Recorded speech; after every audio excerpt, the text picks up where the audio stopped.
This is the KBK World Service.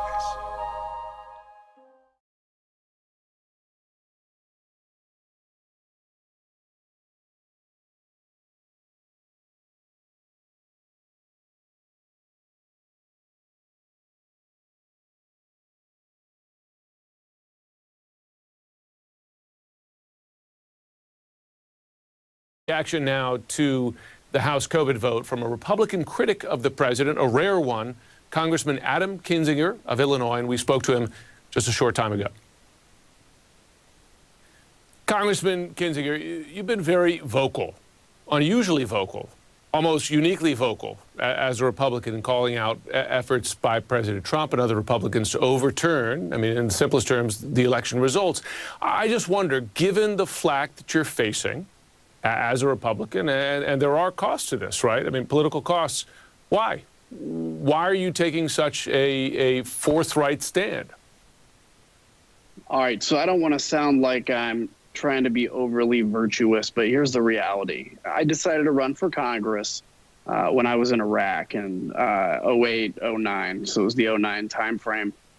And I said, you know, if we're going to ask young men and women to put their life on the line for the country, you know, I'm gonna run for Congress and fight for it from the inside. And I've always said, even in my 10 years in Congress, you know, we have to be willing to make tough votes because we're asking people to put their life on the line for the country. So we have to put our career on the line. And this is especially so right now because this isn't about, you know, whether you like Donald Trump or you like his policies anymore. This is all about, are you undermining the very institution of a free and fair election that is so very important to the foundation of democracy and to the survival of this democracy that it is well worth putting everything online to tell the truth?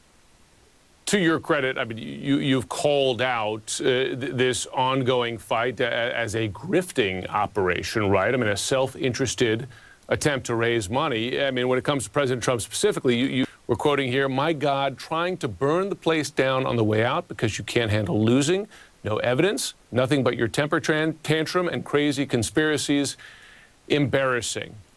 What damage is the president doing here? Because the fact is, as you note, some people still buy it, right? So you're going to have a portion of the country who believes, without basis, that the election was stolen.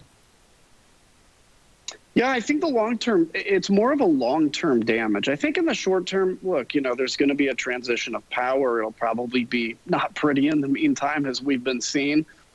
I do worry about the potential for violence on January 6th. But I think the long-term or even medium-term damage here is if you believe that your vote doesn't count and you believe that the system's rigged, and in some cases you believe that it's, you know, Satan running the U.S. government, ultimately, you are going to lash out not just on Twitter, but there are going to be people that lash out violently. And you have, you know, these folks now that you see them on Twitter, so again, not real life, but that are seeming to pine for the idea of a civil war. Jim, you've been to war-torn areas. I have too. I think people that say anything like that have no clue what war is.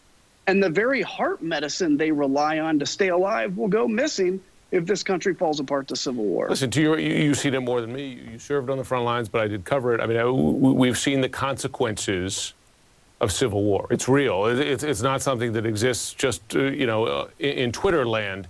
You mentioned January 6th. The president is still calling for, you know, protests on that day. There was violence a couple weeks ago in D.C. when some of these supporters turned out here. Do you sense at all that this drive is fading, right? I mean, the New York Post today, right, which has been in lockstep with the president, said, get over it, right? I mean, is it fading? I mean, you have sitting members of Congress who sit next to you in the chamber who still say they will challenge these results on January 6th.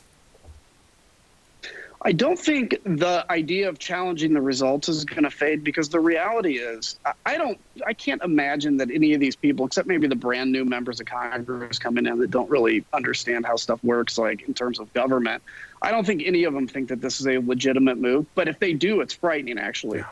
But I think it's all about raising money. It's all about being the hero on Twitter, getting the donations, getting a gajillion followers. So now you can have some kind of an influence. That's what this operation is. By the way, I'm not trying to both sidesism here, but this happens all the time. You see the drama that comes from the Democrats and from the Republicans.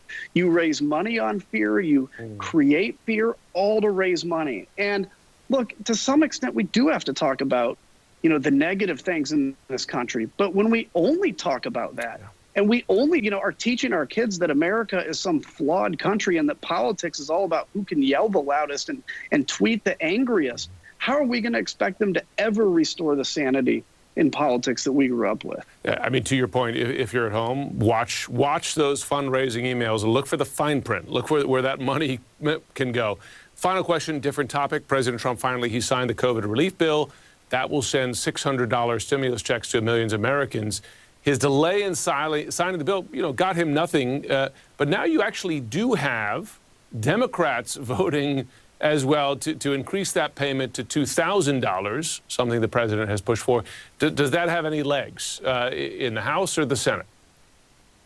Well, it's possible. I voted for that increase. It passed just barely under suspension. I don't know what's going to happen in the Senate. I think we're in a unique time where people need the money. But here's the deal. The president never said his position from the beginning. It was all a guessing game. And by the way, also, Nancy Pelosi had an opportunity in the fall to get this done, and she made it very clear it was about the election. So this isn't about pointing fingers. I think right now we just need a clean reset on how we do politics, start respecting each other again, and grow up. But, that's probably pretty wishful thinking.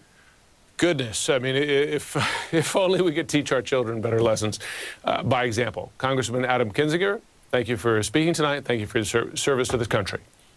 You bet. Happy New Year.